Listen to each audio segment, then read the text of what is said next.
Magandang araw mga kaibigan. May nag-message sa akin na isa kong subscriber, isang retired na sundalo. Sabi niya, ito, basahin ko lang ha. Sir, good morning. For info sir, napanood ko yung vlog mo tungkol sa party list ng asawa ni House Speaker Martin Romualdez. Ito sir, yung Tingog party list. Bawat city, sir, dito sa Metro Manila ay may medical team ang Tingog Party List na nagkakandak ng medical mission. Kompleto, sir, sila. May mobile x-ray machine, may laboratory, may ECG, at kompletong gamot, sir. May picture, sir, si House Speaker Martin Romualdez, yung asawa niya na representative ng Tingog Party List at yung isa pang representative na kasama ng asawa ni House Speaker. Ayon, sir, sa info, buong Pilipinas daw, sir, may medical team sila. Okay? So, sabi ko, salamat sa information. Hindi ko na lang babanggitin ang pangalan. Tapos, nag-respond siya sa akin. May plano talaga, sir, ang Speaker of the House na magpresidente sa 2028. Okay? Dito, sir, sabi niya, sa North Caloocan. Ibig sabihin, taga North Caloocan ito. Tuloy-tuloy ang medical mission ng Tingog Party List. So, matanong ko sa inyo, mga kaibigan, paki-comment. Kumusta sa inyong lugar?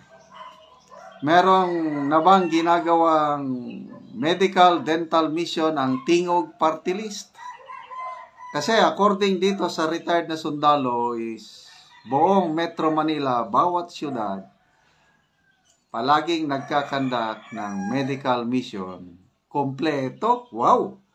Kasi maraming pera eh.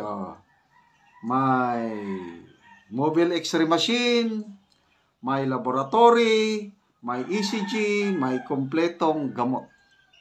Tapos, of course, sa mga medical vehicles na ito, medical activities, nandyan palagi ang mukha ni Speaker Martin Romualdez at ang kanyang asawa, si Congresswoman Jeda Romualdez. So, according to this retired soldier, may plano talaga si Speaker Romualdez na magkandidatong presidente by 2028. Anong masasabi nyo? Agree ba kayo? Na kung malala ko yung speech ni House Speaker doon sa plenary ng Kongreso, nung pagkatapos yung nagsalita si BP Sara na may death threat, mga ganon, nagsalita siya. Sabi niya, hindi totoo yung paratang ni BP Sara na may plano akong magkandidato sa 2028. Ang akin, trabaho lang, walang ganong. Ganon, sabi niya, wala daw eh. So ano ba talaga? Kakandidato o hindi? Si Attorney Sal Panilo, anong sabi niya? Ang main purpose ng impeachment ni BP Sara ay para ma-disqualify si BP Sara na pagtakbo sa 2028. At ngayon, naintindihan ko na. Kasi, nung una, hindi ko alam kung ang isang opisyal ng gobyerno, yung impeachable officer na na-convict, natanggal sa pwesto dahil sa impeachment, ay makakatakbo pa ba? Ngayon ko lang nalaman through kay Attorney Panelo na ang parusa sa na-impeach yung na-convict na official is matanggal siya sa kanyang hinahawakang pwesto at the same time, hindi na makakahawak ng any government position. So, matindi pala itong repercussion o itong pag magtagumpay, pag makonvict si VP Sara, matanggal siyang VP, hindi na rin siya makakandidato by 2028. Yung iba, nagsasabi, pwede pa kasi si Erap, nakakandidato pa eh. Si Pangulong Joseph Estrada, na-impeach siya, kailang hindi siya na-convict ng impeachment court. Natanggal lang siya pagka-presidente dahil sa withdrawal of support ng AFP-PNP sa kanya. So, klaruhin natin. Na-impeach si Pangulong Erap. Nagkaroon ng trial. Kailang walang desisyon, walang botohan. Naalis siya pagka-presidente dahil sa People Power 2. Nagkaisa ang mamamayang Pilipino at AFP-PNP. Kaya napilitan siyang resign, parang resign. So, yun po, hindi na makakatakbo si VP Sara pagkapangulo or any position pag na-convict siya sa impeachment. So, ngayon, pagpalagay natin nakunod, simbako, hindi mangyari. Na-convict si VP Sara.